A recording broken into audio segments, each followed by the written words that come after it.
Thank you for joining us for a session to sort of talk about the specifics on something we previewed for a few months now and have offered in a partnership with the state of California and the Port of Oakland to sort of provide some extra containerized export sort of assistance for our U.S. companies that are exporting their ag commodities. I just want to do a quick introduction, and then the teams will walk through kind of the details, and then we'll leave plenty of time for questions as well. So again, I'm Mike Schmidt, Senior Advisor in the Office of Secretary Vilsack at U.S. Department of Agriculture. We've been working for several months now, not only with the state and the port, but also with Department of Transportation and sort of involvement from the White House offices, policy councils, and the White House as well. Just wanted to thank you for your patience, thank you for your creativity, thank you for being a conduit for us to sort of understand what's a complex system. I sometimes refer to it as whack-a-mole. As we try to resolve certain issues, we then find out, we resolve some issues and congestion at the ports, and then we find that we don't have enough flat rail cars at, from the Class 1 railroads, et cetera. So it's a challenge. Thanks for bearing with us and being a good partner on it. Apologize for my video not showing up. For some reason, Teams likes my video and Zoom doesn't. So, another sort of aspect of this hybrid environment that we're working through. I just wanted to kick this off and also highlight that there's more that we're doing as well. As some may have seen, the Secretary was up before the Senate Agriculture Committee last week, and he mentioned some calls he was making. So he's continuing to keep the pressure on, and he's called, I think it's 5 at this point, of the major carriers, sort of asking them some questions, asking them for some specific commitments. I know earlier in the year, we asked you for some sort of estimates and idea of how many containers you're going to need. It sounds like there's a bumper almond crop, et cetera. And then we wanted to turn that back around and sort of see what we can do to put some, ask some tough questions, ask for some specific commitments from the ocean carriers. We're waiting on sort of those specific responses, but as we get those and can aggregate those, I'm sure we'll want to loop back with California Department of Ag and sort of the ports, the West Coast ports, including Oakland, and compare notes and see what's next, because we certainly know that this is a complex set of issues where we need to coordinate with Congress and at the local level, and just sort of make sure that we can get this system back and working where there's a reciprocal kind of, it's not just imports coming in and no exports flowing out, which hasn't been sustainable and isn't an acceptable situation in any of our minds. So I'll pause there and let me see if Undersecretary Birdsong has anything she'd like to say, and then we can hear from the port, hear from Andy also. Sure. Thanks, Mike. I just want to real quickly thank Andy, representing the Port of Oakland, and you, Mike, representing USDA, and your respective teams for working so hard to get this pop-up site up and running in really record time. I think we're really optimistic that these added services will help commodities move more smoothly through the port, but we're mindful that the supply chain disruptions are complicated and will require our continued focus and effort on working towards solutions. So I want to thank you for hosting the webinar today. I know that the information you're going to be sharing with us is important to all of our exporters who are using the pop-up site or who are looking forward to using it. So thank you. Thanks. Andy, do you want to say a few words, and then I'll introduce Kelly and we can get into the meat of this. Great. Mike, thanks. Yeah, my apologies. I'm off camera because I'm actually traveling, but wanted to thank everybody for attending this morning's session. Pop-up yard's been open since March 7th. Good news is that there are a lot of containers in the pop-up yard now. We have several carriers who have come in and put in empty containers, and now we're now waiting for those empty containers to go out for loading. And I know that there are other carriers who are now waiting on a waiting list to get into the pop-up yard. It's very heavily subscribed right now. I believe I heard this morning it might be near capacity with empty containers. So that is great news. So we have a pool of empties ready to go, and we look forward to working with everybody on this. Back to you, Mike. That's good to hear, Andy. Hopefully they're being offered for bookings also. So it needs to be both of those things. And that's one of the questions the secretary's been asking the carriers, to make sure that we not only do we have the equipment, but the equipment's being offered and to be filled with some reasonable sort of time constraints on sort of to be able to let the shippers deal with their own logistics. So thanks for that. Let me introduce Kelly Dawson. She's the program manager. So she's the lead on sort of being able to run this program, take applications, review the applications, and serve at the Farm Service Agency. This isn't sort of your usual Farm Service Agency program where it's a county office and then a state office and then a national office. We're running this as sort of a national program via a fillable sort of PDF form application that gets emailed to us. So we're trying to simplify the process and sort of make it so that there isn't sort of those multiple steps and make it relatively seamless. So Kelly, I'll let you run through the details and then we'll be ready for questions. Again, as you think of them, put them in the chat and we'll try to sort of collate those at the end. If there's anything that seems especially pertinent, we'll jump in and sort of try to address those as we go, but mostly I think we'll leave them for the end of the discussion. Thank you, Mike. And thank you, Undersecretary Birdsong, for opening this up for us. And Andy, welcome. It's a pleasure to hear your voice again. I am really excited to review this program with you all. I want to assure the group that this is not the first time that our division has worked with what we consider non-traditional customers, and we have done this before in the past in other commodities. So our goal is to make sure that this continues to be a positive experience with your exporters as well as your folks within the port. And anytime there are any questions or should there be issues that you see cropping up in the program, please feel free to contact us immediately. So I'll go ahead and get started. The Commodity Container Assistance Program is to help us restore shipping and transportation services of our U.S. agricultural products around the world, and certainly hope to achieve relieving the supply chain congestions that we're experiencing in some of our U.S. ports. We have partnerships currently with the Port of Oakland, as well as the Northwest Seaport Alliance in Seattle. You'll see that we have these cooperative agreements with USDA's Agricultural Marketing Service, and they are providing non-construction costs at ports. For example, in the Port of Oakland, they're contributing up to 60% of the startup costs, which is in direct relation to the amount of ag goods that go out of the Port of Oakland. Historically, it's approximately 60%. They includes the setup of fencing, installing plugs for reefers, and it can also include equipment costs such as the container handlers and forklifts, etc. There are other ports that are in conversation with AMS at this time for similar activities. So while we may not be discussing about other ports in this presentation, there are others that are possibly coming on board in the very near future. And it can also include expenses that may be related to rentals of chassis to help speed the movement of containers.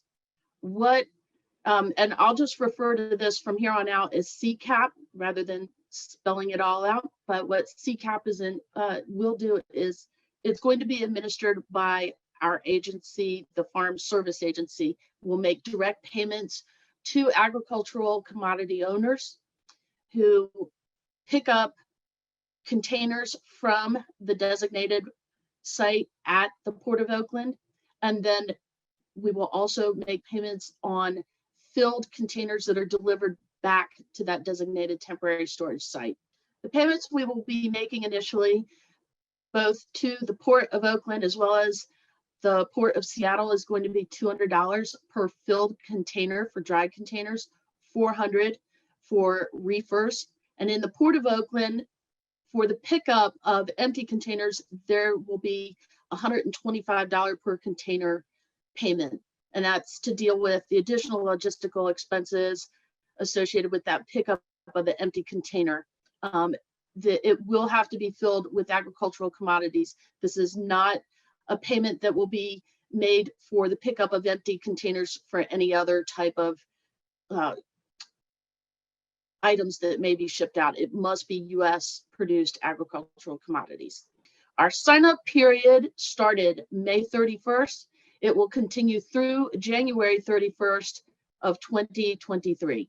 The CCAP period is actually occurring retroactively. We will be allowing applicants to report for the containers that were picked up or dropped off starting March 1st, and it will continue through December 31st of 2022. Applicants can submit applications either on a monthly basis or a combination of months, or they can also do it all at once. We certainly would expect with the initial applications that we get, with this being starting up in as of March 31st, that they would be able to report for March, April, and May. And it's important that they report for the entire month. And we'll get to that. We'll demonstrate that with the application that we'll show you.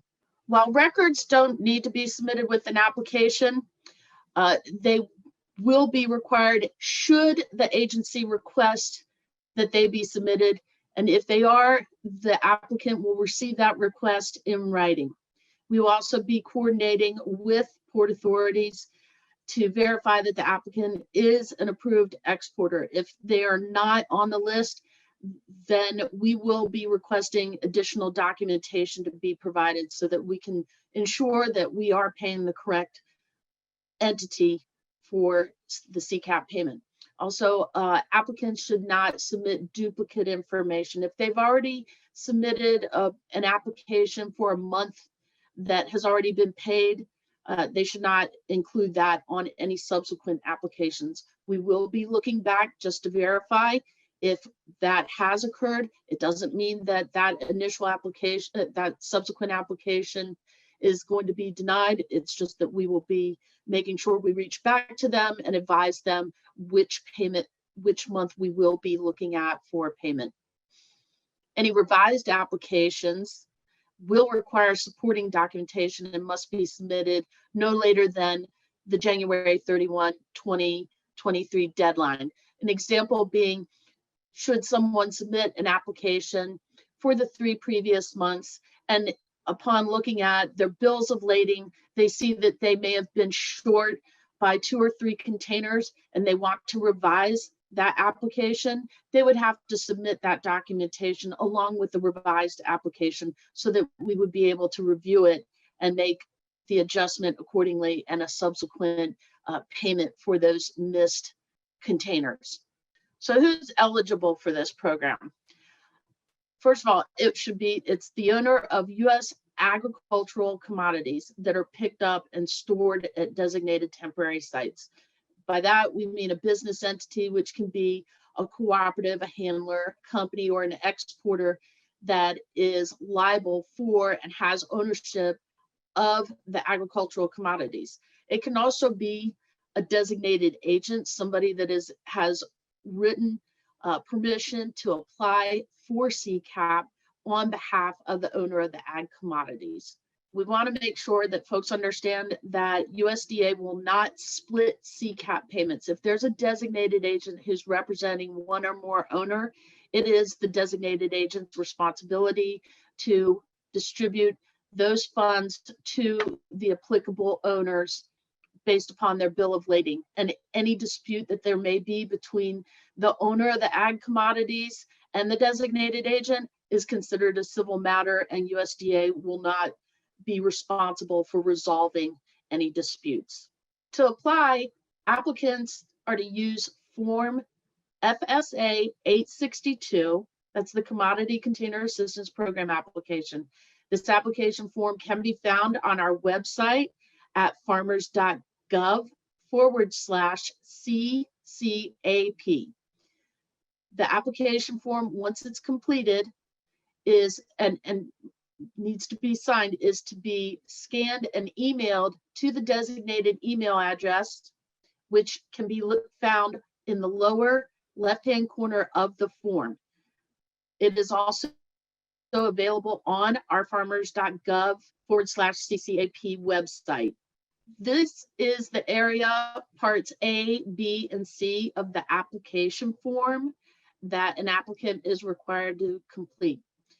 The part A is the applicant information. So we would need the applicant's name, meaning the entity that is the ag owner or the designated agent, the address associated with that account name, and then we have the phone number that is associated with the applicant. The next item, which is item 6 on this form, is a unique entity ID. Applicants must be registered in sam.gov in order to receive a payment from the federal government. This account allows the applicant to report their name, address, their tax identification number, and it can also include their banking information where they wish to receive a direct deposit.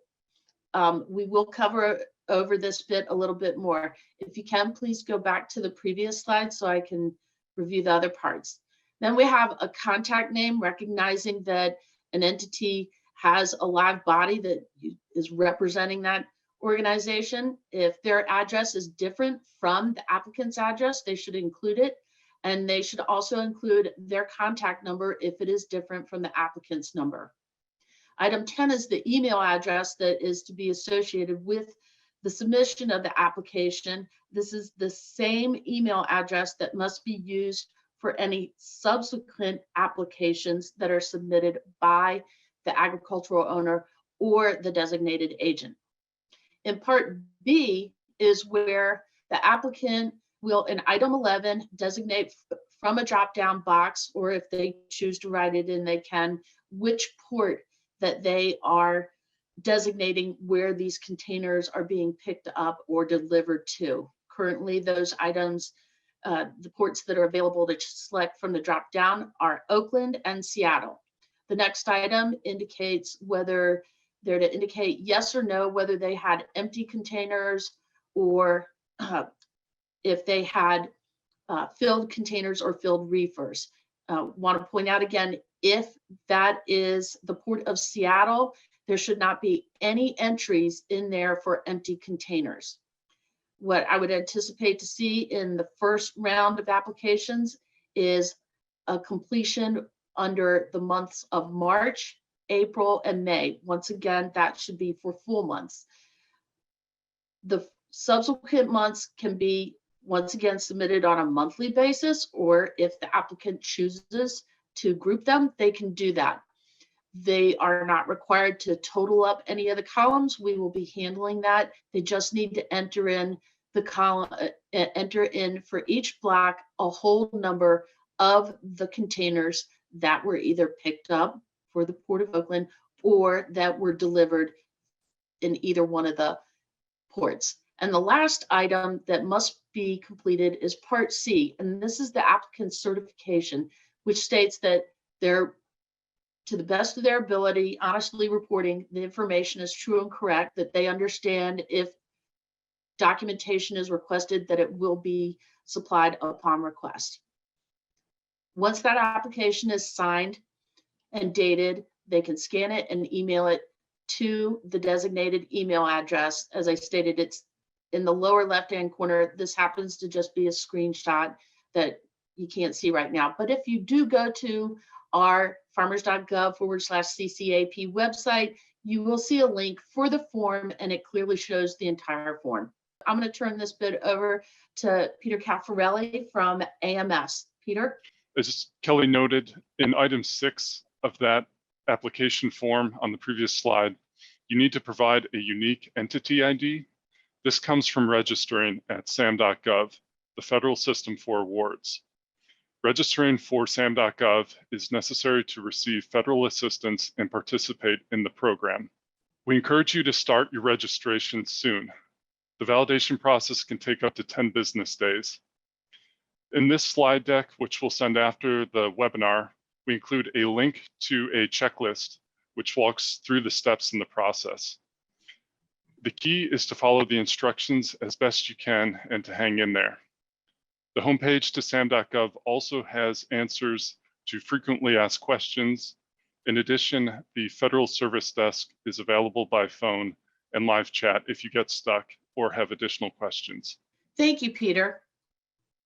And just so the folks who are listening in wanted you to know that AMS has dealt with many entities that are registered in sam.gov, and that's why we defer to them as our subject matter expert in that particular area. Please note on that slide that Peter covered, the contact address, should you have issues, was for fsd.gov, not fsa.gov. So should you get stuck and not get a response, please reach out to us at our designated CCAP email address so that we can make sure we get the correct information to you. This is an important slide. Want to remind our applicants that should FSA determine that there's been a misrepresentation, be it by the number and or type of the shipping containers, or if the owner, if they have an acting designated agent misrepresented them, that application will be disapproved and there will be a refund that is required. I want to assure you that any disapprovals and any requests for refunds will be in writing with applicable rights for reconsideration. We do follow the federal regulations as found under 7 CFR Part 3 in resolving any refunds according to our regulations. And that's it. I know it's fairly brief, but I know that we have received questions as I've gone over this. I was hoping that we could have our coordinator here, Esther Lynn, if you could share those questions with me that you received, I'd be happy to address them, or if it's directed to Mike or even Rhea, let's go ahead and see what we have. I was just going to say, Rhea has been collating, so I think she'll lead the questions. Yeah, happy to kind of help tick through these questions. So, and I know we have folks from CDFA and the port, so I think some of these questions might be for you all as well. So whoever has an answer, please feel free to chime in, but we'll start with the first question. We have drivers waiting up to 8 hours in line to get into Howard Terminal. We're storing more and more empties at our yard due to these issues. Does this program help support helping deal with that congestion? So I think the short answer from USDA's perspective is talking to Port of Oakland, talking to California, having Howard Terminal as a place to consolidate empties was an attempt to put empties in one place and reduce congestion elsewhere on the port facilities, etc. I will see if Andy, are you still on the line? Do you want to speak to, I saw several questions that were on sort of gate opening hours and sort of some of those logistical details. Do you want to opine on the specifics? Yeah, so I took a quick peek at the questions in the chat. I understand that there have been a couple periods of times where there has been long lines to get in the terminal. I'd like to just address them as we talk through these.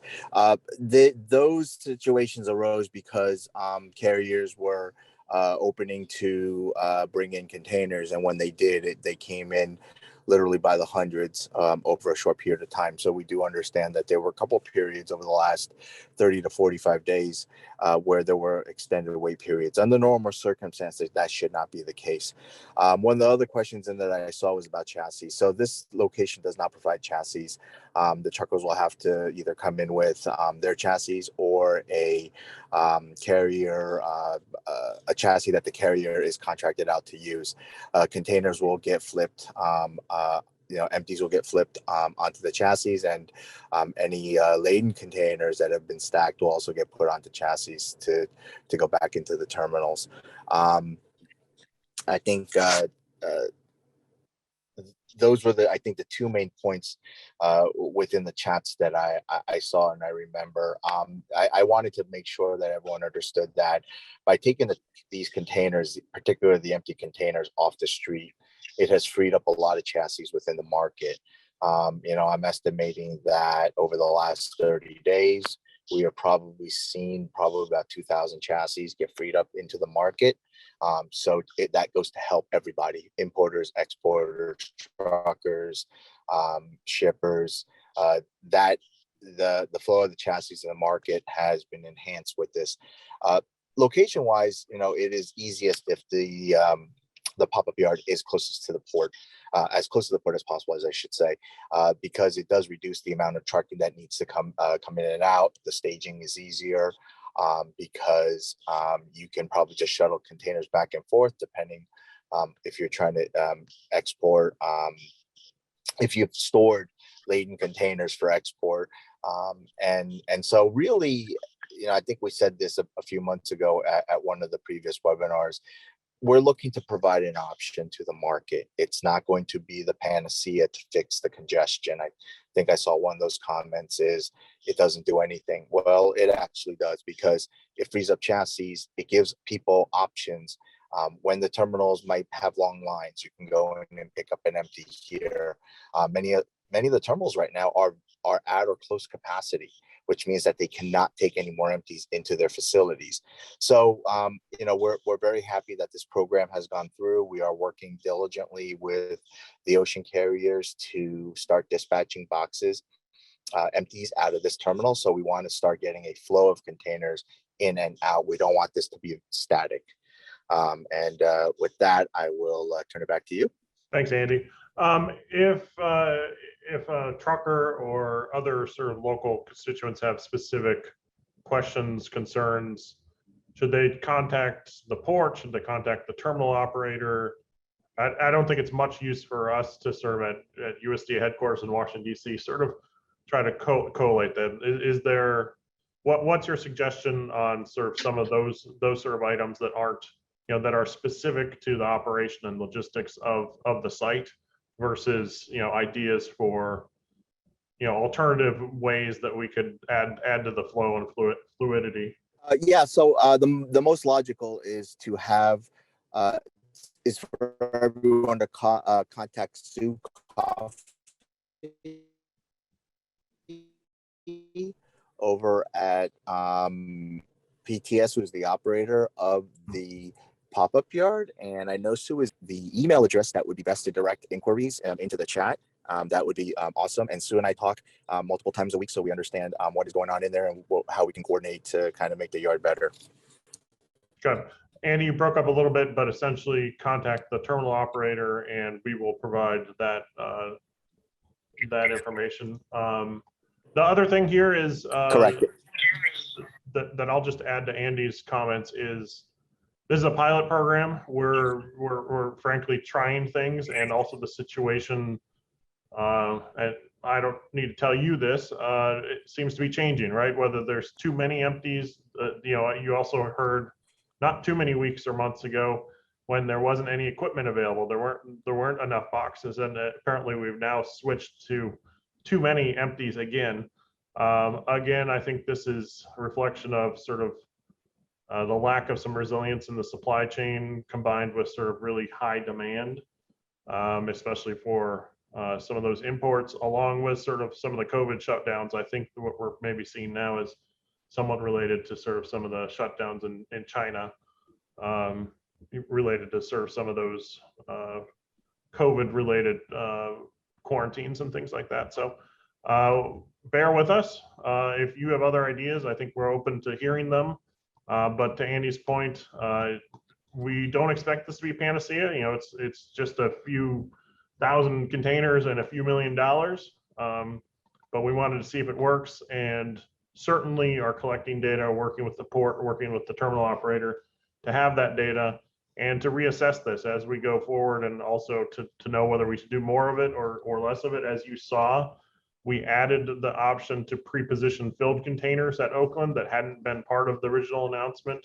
And I think that's a testament to our willingness to add additional options and see what will work and make course corrections as necessary. So Ria, do you have further questions on your list?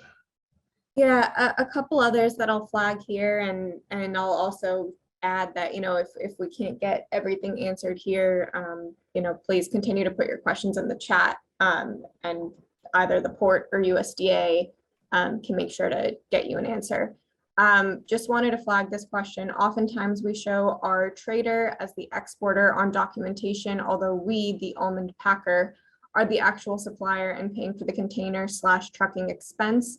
Will you verify the supplier of the goods even if we are not listed as the technical exporter, or perhaps we could provide proof if necessary that we paid for the bills associated with the return of said container? I'll take the start on that, and then Kelly, you can fill in some details. Essentially, our philosophy is we don't want to pay for something twice, right? We don't want to, you know, one shipment, one payment. To the extent that, you know, I know there's some complex business relationships there, work it out amongst yourselves and make sure that only one of you comes in and asks for it. And I think we're happy to then have that. Just make sure you keep the records to show that, you know, Blue Diamond, just to pick a random company that a cooperative isn't applying, and then also sort of the folks that are shipping for them is applying for the same sort of shipment. So work that out and come to us, and there shouldn't be a problem. If there ends up being an audit or there's some confusion, one of you would have to pay the amount back, assuming that there wasn't fraud involved. If there's fraud involved, that's more serious, and it gets referred to the Inspector General's office, and sort of investigation could occur. So I don't want you to think that this is just free money to pick up either. There will be audits, there will be checking with the terminal operator to sort of double check that, you know, containers were actually delivered or picked up. And if you're selected for spot check or there's some questions, you'll need to bring that documentation. We just don't want to be inundated or have you sort of submit lots and lots of pages for every single application. Following up with that, certainly I go back to who's the eligible applicant. As we stated, it was the owner of the agricultural goods. If it's a designated agent, meaning they're representing someone, they're going to have written permission. And if we don't have that along with the application, we will be following up. So I want to assure you that that's our responsibility in looking to make sure that we're paying the right individual. And if there's a question about it, we don't make a payment until we get verification. Certainly if somebody is, even if you have somebody that may be representing you, the entity is free to apply on their own. However, if we're dealing with someone that is shipping and has more than one owner of goods, if we had a combination of owners under one container, I would expect only one application for that container. And in that situation, I would want to see that they've received written permission from those owners to submit an application on their behalf. But I want to assure you that if they don't have that documentation, we're not going to be issuing a payment until we receive it. And if you have questions, if you want to loop, you know, the two parties or multiple parties together and send an email to this email address, we certainly can help you sort of navigate and make sure you don't get crosswise on anything. I did see a question about the Seattle webinar. There's a webinar specific to the Seattle pop up in about an hour and a half, hour or something like that. So if anyone's interested in sort of the more specifics on Seattle, there's another link. Get in contact with us and we can send you that link if you don't have it. Ria, any more questions in the queue? I think this is an important and hopefully easy one to clarify here. Is the program for only picking up containers at the pop-up yard or picking up containers at the terminal? So I think just let's clarify that we're working with Howard Terminal. I think Howard Terminal is the same as the pop-up yard in our eyes, but Kelly, Mike, others, let's just clarify that piece. That's right. It has to, the payment is either storage or pickup. So pickup of an empty or storage of a filled, and it has to be at the Howard Terminal. That's correct. On the website, it indicates specifically where it must be picked up and delivered to. There was a question also, Ria, about the type of container. I don't know if you got to that one or if that was included in that. You know what, why don't you go for it? Basically, it was asking, could it be for any empty pickup? And no, it would, we go back to this question again, or the response we just gave you. It must be a pickup from that Howard terminal there. And it looks like Sue maybe wrote in and said that we're just focusing on the 40-foot containers at this point. Our program, our federal program, is agnostic, but it is supporting what sort of the local operators of the pop-up site at Howard sort of are supporting. So Correct. if we get to sort of supporting more exotic containers or the 20-footers also, they would be eligible, but currently it sounds like it's only the 40-footers. I would have, this was one I was unsure of, Mike. It says, does this apply to LCL cargo? Can we get the drayage invoice portion for our cargo from the freight forwarder?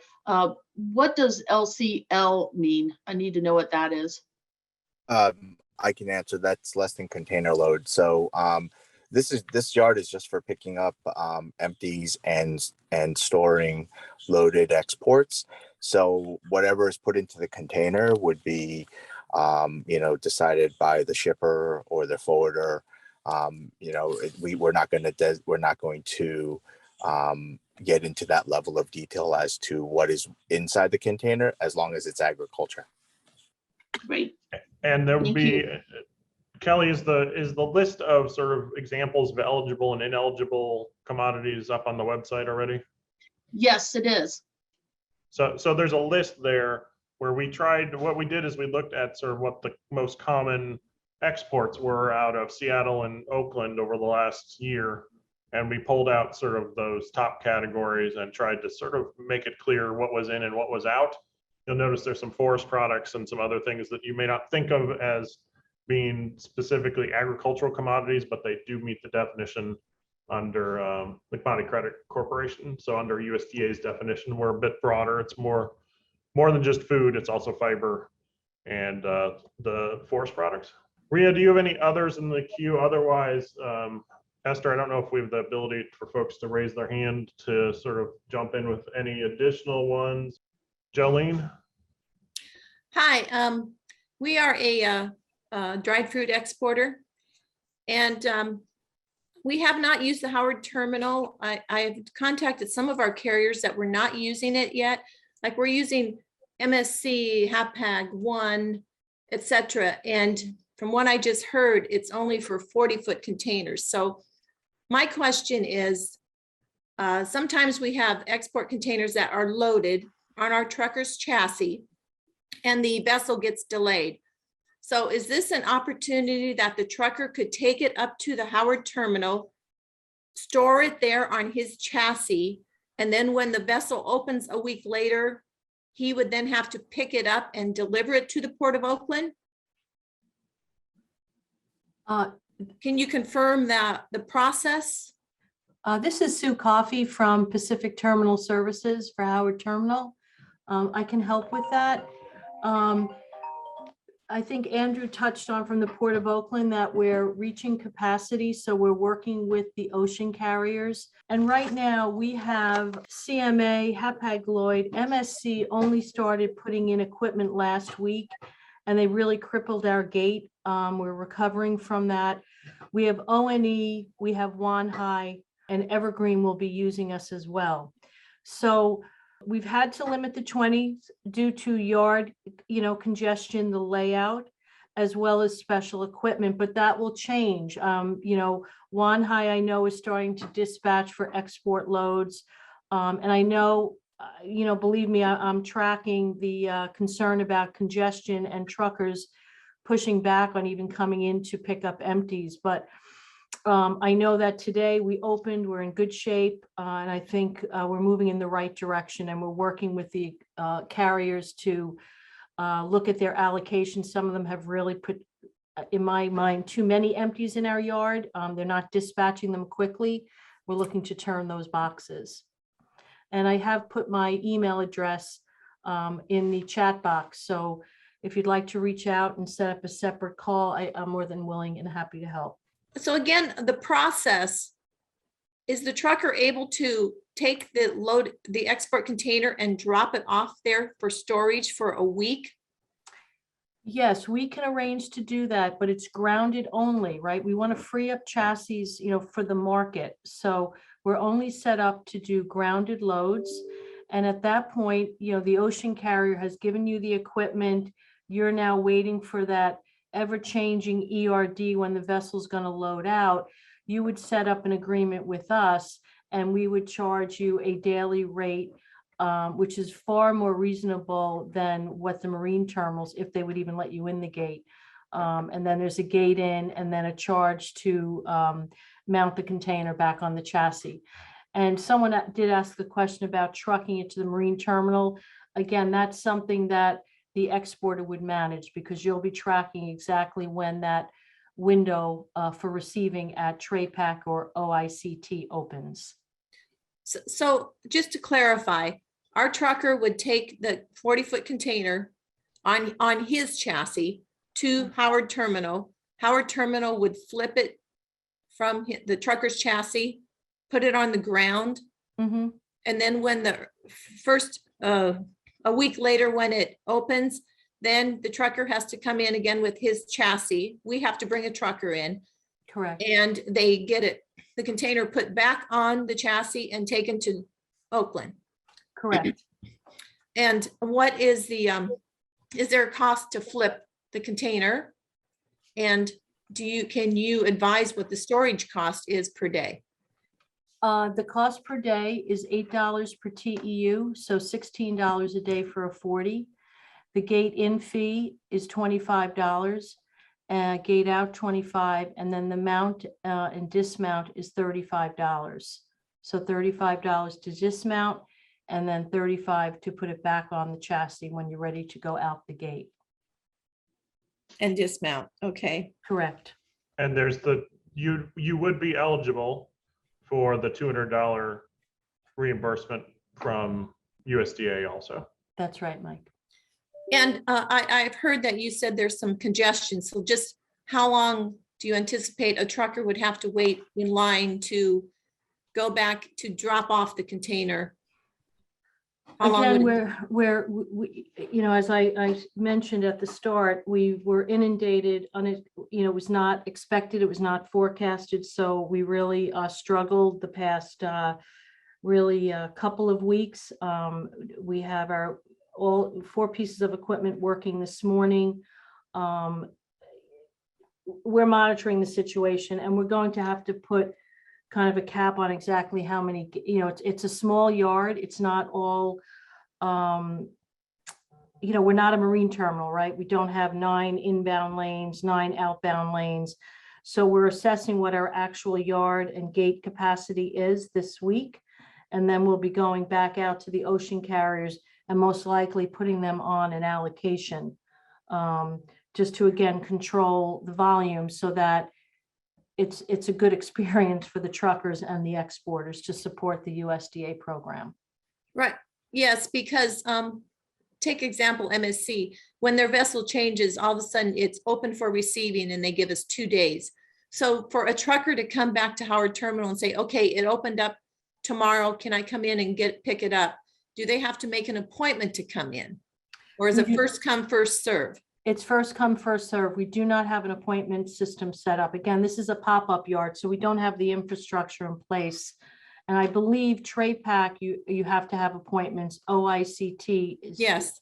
no appointments, right? So, so we realize you're all working with very tight windows. That's why we really want to stabilize the gate and make it fluid, more fluid.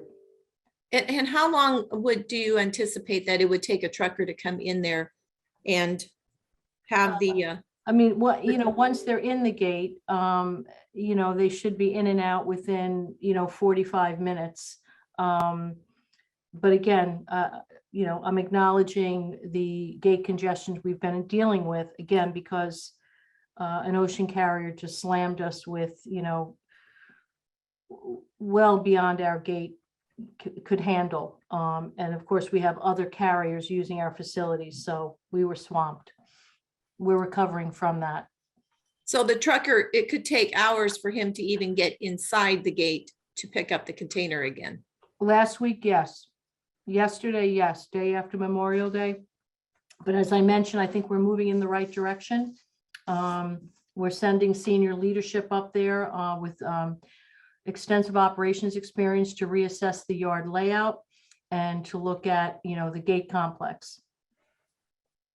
And if the trucker wants to pick up an empty, like a 40-foot standard or a high cube, how do we know if there is in fact that equipment available at Howard Terminal? Is it the carrier that would tell us, or is Howard Terminal the? No, it's the ocean carrier. So when you make the booking, we only have an inventory list, but we're not allowed to dispatch equipment. So CMA or HAPAG or O&E or MSC, Wanhai, they will say, here's your booking number for 540s, standards, or high cubes. You can pick it up at Howard. They're communicating that to us. They're letting us know that they're releasing equipment. So when the trucker comes in, he would give you a booking number at your gate station attendant or whatever, and then they would say, yes, we have this in our system. You can proceed to pick it up. That's correct. And also it's important that the trucking company provides their SCAC, right, the SCAC code. And we encourage that they even check to validate that that code is in our system to minimize any delays at the gate. And also the trucker can provide the email address that they would like the gate interchange ticket to confirm that there was a gate transaction. The trucker provides It's their SCAC. I mean, every trucker has a unique 4-letter. right. Yeah. Can they, do they call Howard to schedule the pickup and give them the No, SCAC? no, they just need to have it when they get to the gate. But again, we're not in the e-modal system. We're a pop-up yard. So people assume that if you're in e-modal, then the SCAT will be in the system. Again, we're just, I think at this point, most of the Oakland trucking community is in our system, but if it's a trucker that has not been to our facility before, just encourage them to email our customer service at ptscus.com, and they can confirm if the SCAC is in the system, and also to provide an email address that we will attach to that so that it will generate the gate interchange ticket automatically. So that PT, did we get that? Is that the, what email address is that again? Yeah, I put my email address, scoffee, but it's customer service, one word, at ptscus.com. PTSC, I'll also put it in the, I'll put it in the chat box for everybody. PTSCUS.com. Yep, I'm putting it in right now for you. So the trucker can email that to, and can he ask if you have equipment to make sure, or? No, we will not, we will basically tell you, you need to go back to the ocean carrier. We do not, it's the ocean carrier's equipment, and they decide who they're allocating equipment to, who they want to release equipment to. Okay, because I know now at the terminal, my trucker has said sometimes we are told that there is equipment there. They get in line, they go inside, and then they say, oh, we're out of equipment. So could that perchance happen with Howard, that the carrier says, yes, I show we have equipment there. The trucker gets in line and say it's a busy day, it's 4 hours, he gets up to the gate, and then they say, no, we're out of equipment. I refer you back to the ocean carrier. They're managing their equipment inventory. It's a peel off situation, so they generally don't give a specific unit number, but they're managing their booking process. And can our trucker safely assume that your yard would have room to deliver loaded export containers all the time? Or is there somebody we have to check to make sure you have room to accept a Well, again, container? I provided my email address. I think we should just take that offline. You can reach out to Okay. me. Our yard is full or is at capacity, but Again, we're trying to regulate the inventory so that we can free up space to handle those full export loads to support the USDA program, because we know some of the exports are coming, within hours from the terminal, and your trucker arrives and can't get into the marine terminal because the vessel is delayed, the ERD has changed. So we do want to be there to support loaded exports. So again, I put my email there, reach out and we can set up a call. Okay, thank you, Sue. You're welcome. Appreciate it. So I want to assure folks, for the questions that weren't answered that are attributed to the port, we're going to make sure that that gets directed to the appropriate authorities, and those that are directed to our agency, we will certainly address them and incorporate them into our frequently asked questions if they aren't already there.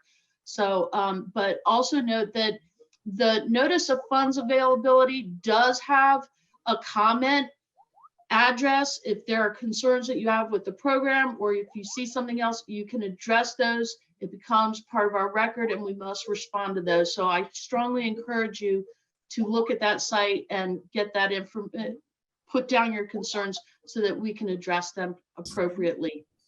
I have a quick question. So we have to go to sam.gov and register. And then once we get the registration confirmation from sam.gov, then we go on to www.farmers.gov/CCAP and then register there. That's the process. You would get the application form from the farmers.gov site. Okay. I want to assure you that if an applicant submits the application without the UEI initially, we will hold on to that and they can follow up with an email providing us with their UEI that has been assigned to them. And we will make sure we have that confirmed via email just to make sure that it's right. But I don't want to discourage someone from submitting an application because they're waiting for their UEI. Thank you. All right, thanks, Kelly. Hey, Kelly, I have a quick question. We do business with the USDA through the food program, and we have a sign-on with Sam already, so I assume that's the same number. You're correct. That's an excellent point that you brought up. Yes, you would use that number that is already currently being used with your contacts with USDA. For the USDA food distribution program. Yes, ma'am. Yes. All right, so there's a couple addresses you can send more emails to. Kelly, thanks for doing the wrap up. Appreciate everyone. No hard feelings. I understand, you may not believe me, but I do understand. We've been tracking the frustration. We've been talking to shippers and lots of other folks, and understand that hours of service being burned is money out of the truckers' pockets. We're really just looking for solutions. If you have some other constructive ideas for ways that we can get the ocean shippers to sort of help provide sort of those delivery days that stick and all of those sort of things, all those things that have created lots of frustration and even support for some major reform legislation that's moving its way through on Capitol Hill. We certainly share that concern and want to find constructive options. So with that, let me close this out. There will be a Seattle, I think related to CTAC. And I think that link was in the chat. But thanks again for joining us, and reach out to either whether it's the terminal or USDA, depending on whether it's sort of the local logistics or questions about the specific federal program. Thanks all.